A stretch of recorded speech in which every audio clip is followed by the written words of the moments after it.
Now let's add a left hand. Well, we only need two notes. G flat and A flat. Do and Re. So we're going to have...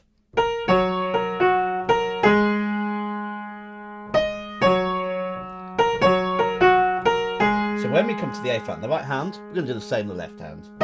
And then we're going to go back. So we're simply oscillating between the two notes like a pendulum on a clock.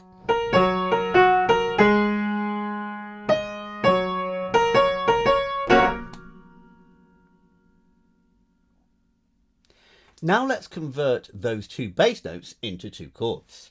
So there's my G flat, skip to B flat and D flat. We've got a major chord. What makes a major chord? Well, if we count semitone steps, 1, 2, 3, 4 steps. So I'm not counting that one from there to there is one step. 1, 2, 3, 4, 1, 2, 3. That makes a major chord.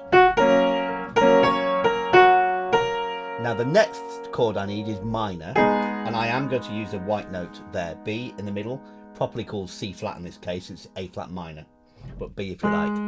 So from the A flat here, 1, 2, 3, 1, 2, 3, 4. There's my second chord. So I'm alternating between that chord and that chord. You might want to get more confident playing around with them.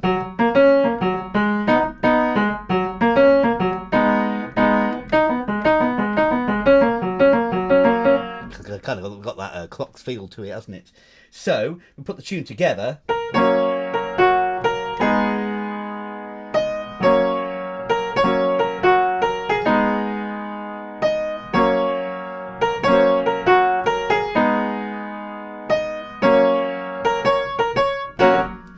There you have them together.